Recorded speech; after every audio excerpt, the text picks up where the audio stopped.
말라, 헛된 우물을 파지 말라라는 제목으로 하나님의 말씀 선포하겠습니다.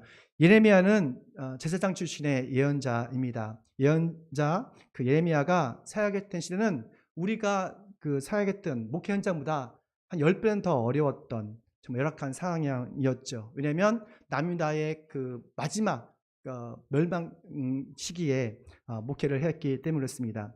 그 살던 남유다는 다윗의 적통을 따르는 왕이 다스렸기 때문에 하나님께서 특별히 남유다를 생각하시고 사랑했습니다. 그럼에도 불구하고 그 남유다 백성들은 하나님을 떠나서 우상과 쾌락과 탐욕에 빠져서 살게 되는 것을 보게 돼요. 여러분, 죄에 대해서 우리가 너무나 가볍게 여기는데 죄는 반드시 값을 치러야 되고 보응이 있습니다. 많은 사람들이 죄를 너무도 가볍게 여겨요. 그래서 대부분 사람들은 남에게 들키지 않고 남에게 피해만 주지 않으면 괜찮다고 생각해요. 하지만 거룩하신 하나님은 우리가 날마다 짓는 영적인 죄를 그렇게 가볍게 여기지 않으십니다. 하나님을 떠나서 모든 죄에 대해서 하나님은 그 죄에 대한 값을 치른다고 말하고 있어요. 예레미야서 4장 18절 말씀 있습니다. 너의 모든 길과 행시 너에게 이러한 재앙을 불러왔다. 바로 너의 죄악이 너에게 아픔을 주었고 그 아픔이 너의 마음속까지 파고들었다 라고 말씀하고 있어요. 우리가 말씀을 읽을 때 함께 읽었으면 좋겠습니다. 아셨죠? 네, 그래야지 저도 이렇게 힘도 나고 또 이렇게 열심히 말씀 전할 수 있을 것 같아요. 그래서 너의 모든 길과 행실에서 너희가 이런 재앙 때문에 재앙이 일어났는데 그것은 바로 하나님의 문제가 있는 것이 아니라 너의 죄악이 너에게 아픔을 줬고 너에게 슬픔을 줬다고 성경은 말하고 있어요. 솔로몬 왕 이후에 여러분 다 아시는 것처럼 북이스라엘과 남유다로 갈라졌잖아요. 특별히 하나님께서는 이 다윗의 적통이었던 남유다를 사랑했습니다. 하지만 남유다조차도 하나님의 언약을 떠나서 우상을 섬기자 하나님은 어쩔 수 없이 저 북방에 있는 오랑캐 바벨론 제국을 철퇴와 방망이로 사용하셔서 남유다를 징벌하시고 벌을 내십니다. 그 징벌과 벌이 너무너무도 잔인해서 가난한 아이로부터 저 노인들까지 모두가 전멸되는 그런 도륙되는 그런 일을 당하게 됩니다. 죄의 값은 죽음이요 하나님의 선물은 예수 그리스도 안에서의 영생이다. 이 말씀을 이루신 것이죠. 그런데 왜 언약의 하나님은 정말 그토록 사랑했던 그리고 선택했던 백성들에게 재앙을 내리실까? 하나님이 사랑했던 백성들에게 배신을 당했기 때문에 그렇죠. 그러면 먼저 우리가 하나님과 백성이 어떤 관계인지를 우리가 알 때 하나님의 그 배신감, 하나님의 서운함을 우리가 알 수 있는 것 같아요. 우리 함께 읽습니다. 시작. 하나님과의 백성은 언약을 맺은 신랑과 신부 관계다. 그러니까 신랑과 신부 관계라고 말하고 있습니다. 그러니까 우리가 결혼을 하면 한 몸이 되는 것처럼 하나님과 우리는 언약으로 한 몸이 되었다고 말하고 있어요. 2절 말씀 보니까 나 주가 말한다. 네가 젊은 시절에 얼마나 나를 나에게 성실하였는지, 네가 신부 시절에 얼마나 나를 사랑하였는지, 네가 어떻게 나를 떠나는지 내가 잘 기억하고 있다. 이 말씀을 들으니까 하나님께서 우리를 얼마나 이렇게 좋아했는지 그리고 얼마나 귀하게 여기는지를 이렇게 들지 않습니까? 여러분 시나이산에서 하나님께서는 십계명과 성막으로 백성들과 우리와 언약을 맺으셨어요. 백성들은 이집트의 그 노예로 비참한 삶을 살았지만 시내산 언약을 통해서 노예에서 뭘 됐죠? 하나님의 거룩한 자녀가 되었고 언약 백성이 되었습니다. 그때 맹세한 것이 있어요. 오직 하나님만을 섬기고 하나님만을 사랑하겠다는 그런 거룩한 신부가 되었던 것이죠. 하나님과 백성은 언약으로 맺어진 무슨 관계였어요? 부부 관계예요. 하나님과 우리는 새 언약이신 예수 그리스도를 믿음으로 신랑과 신부가 되는 그런 부부 관계가 되었습니다. 언약으로 하나님과 선택된 백성은 한 몸이 되었던 것이죠. 하나님은 언약하신 대로 맹세하신 대로 우리를 사랑하시되 끝까지 사랑하셨어요. 그리고 우리의 영혼과 몸을 끝까지 책임져 주셨습니다. 그래서 예수님께서 십자가에 달려 죽으시고 또 우리를 영화롭게 하기 위해서 다시 부활하셨잖아요. 그래서 우리는 그 복음을 믿고 지금도 나와서 예배드리는 거 아니겠습니까? 아니겠어요? 그런데 믿음의 사람들이 이 언약의 말씀, 오직 하나님만을 사랑하고 섬기겠다 이 말씀을 참 지키기가 너무 어려웠어요. 왜 이렇게 어려웠을까? 사실 여러분도 아신 것처럼 구원받은 백성은 40년 동안 광야 생활하면서 오직 하나님만을 바라보고 하나님만을 사랑하고 하나님만을 섬기는 그런 영성 훈련을 했습니다. 잠깐 우리가 좀 이스라엘로 가봤으면 좋겠어요. 광야에 있다 생각해 보십시오. 광야에서 하나님께서 그 광야를 지나가는 그런 백성들에게 매일 아침마다 만나를 주셨어요. 그렇죠? 저녁에 뭐 주셨죠? 고기, 메추라기를 주셨어요. 아마 그 당시 살았던 여자들은 좋았을 것 같아요. 식사할 필요가 없어요. 메뉴가 딱 하나예요. 만나와 메추라기. 매일 먹는 거예요. 그리고 더위와 추위를 걱정할 필요가 없어요. 왜냐하면 구름과 불기둥이 항상 그들과 함께 하셔서 인도하시고 보호하셨기 때문에 그렇습니다. 더 놀라운 사실이 있습니다. 40년 동안 신발과 옷이 닳지가 않았대요. 여러분 이거 믿으십니까? 성경에 써 있을까 저는 믿습니다. 아마 40년 동안 썩지 않는 그런 옷이 있었나 봐요. 플라스틱인가? 여튼 난 좀 믿습니다. 그러니까 이 모든 것이 뭐예요? 하나님의 은혜예요. 여튼 백성들은 광야에서 필요를 채우시는 하나님을 만났어요. 이 모든 필요가 하나님께로 왔던 거예요. 그들은 오직 하나님만을 의지하고 성실하게 언약에 순종하는 것을 배웠어요. 그래서 하나님만을 성실하게 믿었고 순종했던 백성들만이 하나님께서 약속하신 젖과 꿀이 흐르는 땅, 바로 그 가나안 땅으로 들어가게 됐습니다. 그런데 여기서 정말 중요한 것이 나오는데요. 하나님은 가나안 땅에 들어간 백성들이 좀 더 성장하기를 원하셨어요. 우리는 대부분의 사람들이 우리의 필요를 채우신 하나님에서 멈춰요. 하나님 이것도 주시고요. 이것도 기도 응답해 주시고 이것도 주세요. 주셨을 때 너무 감사하고 기뻐해요. 근데 하나님께서는 우리의 필요를 채워주시는 하나님을 넘어서 언약에 순종함으로 승리하는 하나님을 경험하기를 원하십니다. 언약을 지킴을 통해서 세상을 변화시키는 거룩하게 하는 그런 하나님을 경험하길 원해요. 하지만 백성들은 가나안 땅에 정착하자, 먹고 살만하자 하나님의 언약을 지키기보다는 우상을 더 따르게 되고 하나님의 섬기기보다는 자신의 탐욕에 빠지게 사는 것을 보게 됩니다. 그래서 여호사는 미리 알았던 것 같아요. 그리고 이런 예언을 합니다. 함께 했습니다. 당신들은 주님을 섬기지 못할 것입니다. 그분은 거룩하신 하나님이시며 질투하신 하나님이시기 때문에 당신들의 허물과 죄를 용서하지 않을 것입니다. 여호사는 백성들을 알았던 것 같아요. 지금은 내가 하나님의 충성을 다하겠습니다. 누가 하나님을 위해서 목숨을 걸겠습니다. 하나님 언약을 지키겠습니다. 막 그랬거든요. 근데 여호사기 24장에서 여러분은 하나님을 섬기지 않을 것입니다 라고 예언했던 거예요. 왜 그랬을까요? 왜냐하면 그들의 마음이 할례를 받지 못했기 때문에 그래요. 그들 마음에 탐욕으로 가득 차 있기 때문에 그래요. 오직 언약을 지킬 수 있는 사람들은 하나님의 사랑을 경험하고 믿음으로 그 언약을 지키는 사람들만이 주님을 섬길 수가 있는 것입니다. 호세아 3장을 보면 있잖아요. 신랑 대신 하나님과 신부된 백성들의 차원이 다른 사랑에 대해 이야기를 하고 있습니다. 하나님은 호세아 예언자에게 바람이 나서 집을 나가버린 고멜을 용서하고 데려오라고 해요. 여러분 호세아 읽어보셨죠? 호세아는 예언자임에도 불구하고 그 창녀인 고멜과 결혼을 합니다. 그래서 주변에 있는 사람들이 다 웃었어요. 세상에 웃음거리가 됐습니다. 그리고 아이도 3명을 낳았어요. 근데 3명 난 이 고멜이라는 이 여자가 그냥 호세를 버리고 그냥 바람이 나가서 나가버린 거예요. 이러한 말도 안 되는 상황에서 하나님은 고멜을 용서하고 사랑하라고 하는 거예요. 호세아가 이런 말을 썼을 때 여러분, 만약에 여러분이 호세아 입장이라면 어떻게 하시겠어요? 정말 기가 찰 노래 아니겠습니까? 왜 하나님께서 이 호세아에게 이런 어처구니 없는 순종을 강요하셨을까? 바로 하나님의 사랑과 용서를 백성들에게 알려주시기 위해서요. 호세아서 3장 1절 말씀 함께 했습니다. 너는 다시 가서 다른 남자의 사랑을 받고 음녀가 된 그 여인을 사랑하라. 지금 중요합니다. 나주가 그들을 사랑한 것처럼 너도 그들을 사랑하라. 내가 그들을 사랑한 것처럼 너도 그녀를 사랑하라. 신랑 대신 예수님께서 음란하고 악한 우리를 사랑했듯이 너도 원수 같은 아내를 사랑하고 용서하는 거예요.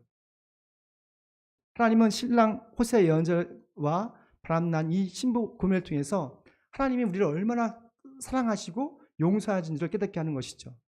오늘날도 많은 사람들이 고멜처럼 하나님의 사랑을 받았지만 하나님을 배신하고 세상의 성공과 세상의 쾌락을 위해서 우상을 따라가는 사람들이 참 많습니다. 그런 미련한 사람들이 참 많습니다. 저와 여러분은 그런 사람 되지 않기를 축원합니다. 하나님의 사랑을 우리가 믿음으로 받아들임을 통해서 정말 하나님만을 섬기고 하나님만을 경배하는 저희 되시길 축원합니다. 그러면 하나님의 사랑과 언약을 배신하고 떠난 사람들은 어떤 운명을 처할까? 우리 함께 보겠습니다. 있습니다. 하나님을 떠난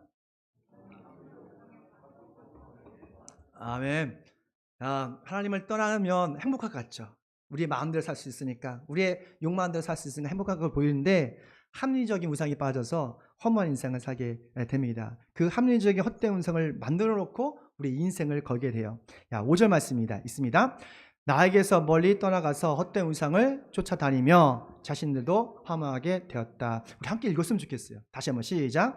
나에게서 멀리 떠나가서 헛된 우상을 쫓아다니며 자신도 허무하게 되었다라고 말합니다. 하나님의 형상으로 창조된 사람은 하나님을 섬기든지 아니면 우상을 만들어서 자기를 숭배하든지 둘 중에 하나입니다. 왜냐하면 우리는 하나님의 형상으로 창조되었기 때문에 하나님을 경배하든지 아니면 다양한 우상을 만들어서 자기를 숭배하든지 둘 중에서 하나예요. 사실 우상을 만드는 것이 꼭 우상을 섬기는 것처럼 보이지만 그 우상을 왜 만듭니까? 자신의 안녕과 복을 위해서 만들잖아요. 그렇기 때문에 자신을 숭배하는 거예요. 주님을 따라서 우상을 숭배하는 사람들은 세상적으로 성공해도 그 안에는 허무함이 있고 공허함이 있어요. 또 무의미한 인생이라고 성경은 말하고 있어요. 구약 성경에 보면 책으로 성공한 왕이 있습니다. 부귀영화를 부렸던 왕 누구죠? 솔로몬이잖아요. 이 솔로몬이 그 노년에 쓴 전도서를 보면 여러분 다 아시는 거예요. 헛되고 헛되다, 헛되고 헛되다, 모든 것이 헛되다. 아니 무엇이 그토록 그 부귀영화를 누렸던 남부럽지 않게 살았던 이 솔로몬에게 이런 허무주의적인 그 마음을 주게 했을까? 왜 공허함을 느끼게 하셨을까? 그것은 하나님을 경외하지 않는 것과 언약을 지키지 않는 것이 그 마음속에는 너무너무도 허무하다는 거예요. 그래서 솔로몬은 가치 있는 인생, 의미 있는 인생을 이렇게 살라고 말하고 있어요. 전도서 12장 12절 말씀, 하나님을 두려워하라. 그분이 주신 계명을 지켜라. 이 두 가지입니다. 그분이 내렸던 이 두 가지 가치 있는 인생, 바로 하나님을 경외하라는 거예요. 그리고 또 하나는 하나님의 말씀, 언약을 지키기 위해서 애쓰고 힘쓰라는 거예요. 사람들은 자기만의 행복과 성공이라는 합리적인 우상을 만듭니다.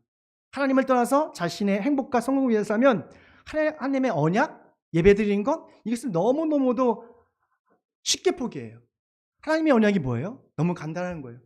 하나님을 사랑하라는 거예요. 이웃을 사랑하라는 거예요. 그리고 주일 예배를 거룩히 지키라는 거예요. 그리고 여러분이 거룩한 삶을 살아가는 거예요. 마지막으로 복음을 전하는 거예요. 너무나 간단하죠. 하나님을 사랑하고 이웃을 사랑하라는 거예요. 이 말이 너무 쉽지만 지키기가 너무 어려워요. 그래서 사람들은 하나님의 언약보다 세상의 우상을 만들어서 사는 것을 더 좋아합니다. 왜 사람들은 하나님의 언약보다 우상을 더 좋아할까?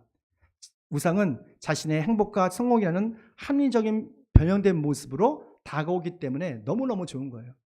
우리가 보여오는 그런 어떤 외형적인 우상보다는 요즘 우리에게 보는 우상은 바로 우리가 가장 좋게 생각하는 그 행복, 그리고 나의 성공이 우상일 때가 많습니다. 자기만의 행복과 그리고 성공이 우상이 된 사람은 하나님의 은혜에 감사하지 않습니다. 우리 7절 말씀입니다. 내가 너희를 기름진 땅으로 인도해서 이 땅의 열매를 먹게 하고 가장 좋은 것을 먹게 했다. 그러나 너희는 돌아서자마자 내 땅을 더럽히고 내 자산을 부정하게 만들었다라고 말합니다. 하나님의 은혜로 우리 가나안 땅에 그 정착된 백성들은 하나님의 땅과 재산을 받게 됩니다. 근데 그 땅과 재산을 통해서 그들은 뭘 했냐면 그 땅을 더럽히고 재산을 부정하게 했다고 말하고 있어요. 그게 어떤 의미가 있을까? 내 땅을 더럽혔다 이렇게 말씀하잖아요. 이것은 우리 일상에서 하나님께 감사의 예배를 드리지 않는 것을 의미하고 있어요.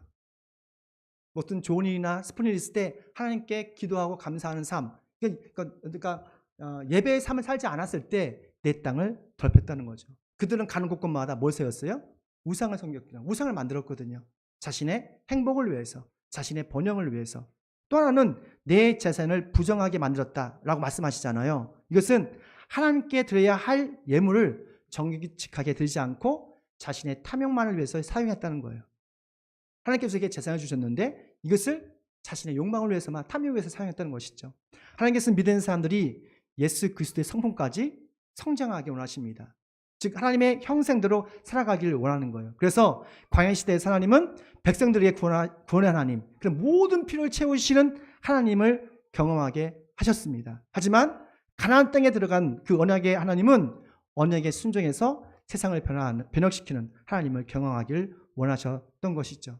하나님께서는 지금도 우리에게 그걸 원하시는 거예요. 단지 우리의 모든 필요를, 우리의 모든 욕구를 충족하신 하나님을 넘어서 하나님께서 말씀하신 그 언약을 내 생명처럼 지키기 원하시는, 그리고 일상에서 날마다 세상에 승리하고 세상을 변혁시키고 세상을 하나님의 나라로 세워가는 그 언약의 사람들을 원하시는 거예요. 오늘날 우리에게 하나님께서는 여러분에게 시간을 주셨습니다. 재정을 주셨습니다. 직업도 주시고 건강도 주셨어요. 이 모든 걸 주신 목적이 무엇일까? 간단합니다. 바로 하나님의 영광을 위해서요. 하나님의 언약을 지키게 하기 위해서 우리에게 주신 거예요. 그래서 우리는 열심히 공부해야 돼요. 그래서 열심히 땀 흘려서 돈도 벌어야 됩니다. 그리고 열심히 사업도 확장해야 돼요. 그리고 여러분도 직장에서 영향력 있게 승진도 해야 됩니다. 뭘 위해서? 하나님의 영광을 위해서. 그리고 언약의 사람으로서 그 언약을 지키기 위해서 여러분 일상에서 열심히 살아가는 거예요. 하나님은 언제 영광을 받으십니까? 바로 언약의 말씀에 순종해서 선교와 구제생활을 할 때에 하나님께서는 여러분을 통해서 영광을 받으시는 거예요. 언약의 말씀에 순종함으로 하나님의 땅과 재산을 더 빛나게 만드는 저와 여러분 되시길 축원합니다. 마지막입니다. 있습니다. 하나님을 떠난 백성은 헛된 우물을 파다가 심판을 받습니다. 아무리 자녀가 나쁜 짓을 하더라도 자녀를 고발하는 부모는 내가 본 적이 없는 것 같아요. 자녀는 부모를 고발해도 그 부모는 자녀를 고발하지 않아요. 그런데 오늘 말씀 구절에 보면 정말 하나님께서 사랑함에도 불구하고 이 백성들을 법대로 처리하겠다는 말이 나와요. 법대로 처리하겠다. 그 말씀 나오잖아요. 더 이상 언약을 지키지 않는 백성에게 한치의 은혜를 베풀지 않고 내가 법대로 공의롭고 정의롭게 벌하겠다라고 말씀하고 있어요. 도대체 무슨 큰 죄악을 저질렀기에 하나님께서 이렇게 거룩한 분노를 내실까? 13절입니다. 함께 읽습니다. 참으로 나의 백성이 두 가지 악을 저질렀다. 하나는 생수의 근원인 나를 버린 것이고 또 하나는 전혀 물이 고이지 않는 우리 새는 웅덩이를 파서 그것을 샘으로 삼는 것이다. 아멘. 이 말씀을 참 잘 기억했다가 언더라인 치셨다가 집에 가서 또 한 번 더 읽어봤으면 좋겠습니다. 하나님께서 가장 싫어한 것, 가장 큰 충격을 받은 것은, 실망한 것은 딱 두 가지입니다. 첫 번째 죄악은 생수의 근원이신 하나님을 버린 거예요. 우리의 생명의 근원이 누구시죠? 하나님입니다. 우리의 생명수는 하나님입니다. 왜냐하면 하나님께서 말씀으로 모든 만물을 창조하셨기 때문에 그렇습니다. 그래서 모든 생명 있는 사람들은 하나님을 만나야 돼요. 그리고 우리의 생명을 주장하시는 분은 오직 하나님이십니다. 예레미야서 10장 23절 말씀 보면 있습니다. 주님, 사람이 자기 운명의 주인이 아니라는 것을 제가 이제 깨달았습니다. 아무리 자기 생명을 조종하지 못한다는 것도 제가 이제 알았습니다. 그러니까 우리는 한치 앞도 모르는 인생이에요. 우리의 생명과 우리의 운명은 나의 것이 아니라 사실은 하나님의 것이라고 성경은 말하고 있습니다. 전 이 말씀을 믿어요. 제가 목회 19년 동안 개척을 했었지만 두 번째로 세례준 학생들이 있습니다. 바로 김동훈 그리고 박상엽이라는 두 청년이 있습니다. 근데 동훈이가 여러분 아시는 것처럼 29살에 소천을 했어요. 하늘나라로 갔어요. 29살에 심장마비로. 참 모를 일이더라고요. 난 그렇게 우리 제자 중에서 가장 일찍 하늘나라에 간 우리 제자가 됐어요. 또 나사렛 대학교에서도 이영구 교수님이라고 있습니다. 그분은 정말 자기 관리가 철저하신 분이고 참 믿음도 좋으신 분이에요. 근데 그분도 정말 건강하셨는데 교통사고로 하늘나라에 가셨어요. 또 내가 아는 후배 고승철 선교사님 또 갑자기 그 선교하시다가 들어가셨어요. 이런 걸 보면서 뭘 느끼십니까? 저는 우리의 인생이 우리의 것이 아니라는 걸 느껴요. 우리의 운명이 나의 것이 아니라는 걸 느껴요. 바로 하나님의 것이라는 것이죠.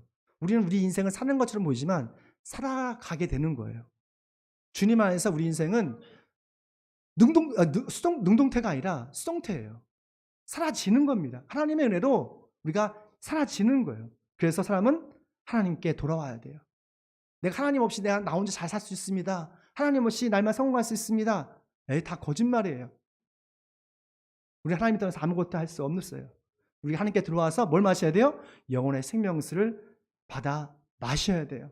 그래야지 우리 영혼이 살 수 있어요. 우리 육신은 하나님 없이도 살 수 있습니다. 그러나 우리 영혼은 날마다 주일마다 생명수를 받아 마셔야 살 수가 있는 겁니다. 근데 많은 사람들이 이것을 잊고 영혼에 대한 죽어가고 말라가는 것을 기억 못하고 육신의 것만 찾는 것을 보게 돼요. 우리 영혼의 살 길은 주님께 돌아오는 거예요. 여러분 요한복음 7장에 보면 예수님께서는 절대 거짓말 안 하실 것처럼 보이죠. 그런데 예수님께서 성경 전체를 읽어보면 한 번 딱 거짓말을 하셨어요. 제가 성경을 많이 읽다가 발견한 건데요. 예수님께서 그 복음 때문에 동생들에게 거짓말을 합니다. 믿음이 없었던 동생들은 예수님이 제자들과 매일 무리지어서 다니는 것이 너무 못마땅했어요. 아니 그 갈릴리라는 그 시골 촌뜨기에서 예수님과 12제자와 함께 막 물러다니면서 막 좋은 말씀 전하고 근데 이 동생들 야고보 요한 이런 사람들 있잖아요. 그런 사람들 동생이 볼 땐 이건 정말 아닌 것 같거든요. 그게 못마땅해서 아니 형님 정말 당신이 메시아면 구원자면 저 예루살렘에 가가지고 참 자신이 좀 드러내 주세요.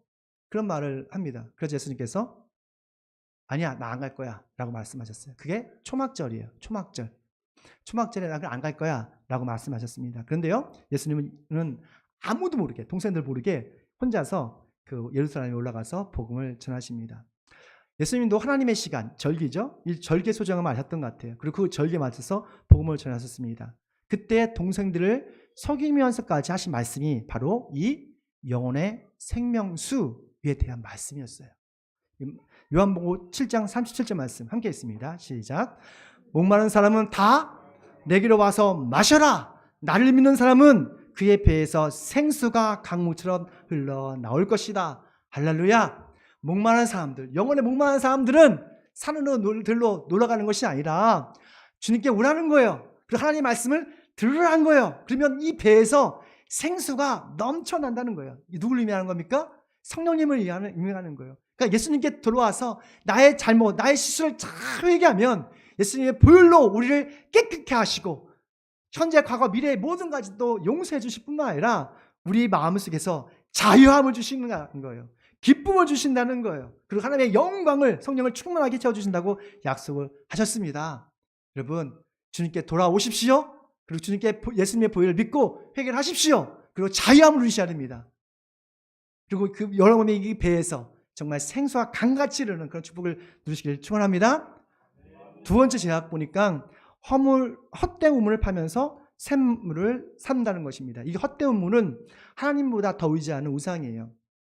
예레미야 예언자가 살았던 시대는 대부분의 사람들이 자신의 성공과 생명을 위해서라면 어떤 우상도 만드는 그런 시대였습니다. 심지어 있잖아요. 자신의 자녀들조차도 인신제사로 바알신에 바치기도 했어요. 그러니까 우상은 자기만의 행복과 성공이에요. 자기만의 행복과 성공에 사는 것이 우상입니다. 예레미야서 19장 5절 말씀 있습니다. 그들은 제 자식들을 바알에게 바알 반제물로 불살라 바치고 바알 산등을 세움으로써 내가 상상조차 할 수 없는 악한 일을 저질렀다라고 말합니다. 너무 무섭지 않습니까? 아니, 일반적으로 부모가 자식을 사랑하죠? 그렇지 않습니까? 그런데 이 자식을 뭐로 바친 거예요? 바알에게 인신제에서 태워 죽이는 거예요. 왜 그랬을까요? 바로 자신의 성공을 위해서, 자신의 번영과 축복을 위해서 기꺼이 자신을, 내 자식들을 바치는 거예요. 혹시 우리도 성공과 축복을 위해서 우리의 자녀를 우상의 제물로 바치고 있지 않는지를 좀 생각해 봤으면 좋겠어요. 하나님께 예배드리는 것보다 성공을 위해서 자녀를 방치한다면 우상 제물로 바알신에게 바치는 것과 같습니다. 만약 우리가 하나님의 언약을 지키는 것보다 자기만의 성공과 행복을 위해서 우상을 만든다면 우리 이 시간 회개했으면 좋겠어요. 눈물 회개하길 축원합니다. 하나님 앞에서 진심으로 회개하십시오. 그러면 주님께서 우리의 보응의 시간을 끝낸 후에 우리 죄를 용서하시고 새로운 번영의 시대를 누리게 하실 것입니다. 우리 말씀 이레미야서 31장 34절 말씀 읽고 마치겠습니다. 내가 그들의 허물을 용서하고 그들의 죄를 다시는 기억하지 않겠다. 나 주의 말이다. 이 말씀이 정말 마음을 다해서 진심으로 회개한 저와 여러분에게 임하길 축원합니다. 기도하겠습니다. 생명의 근원 되신 하나님, 언약의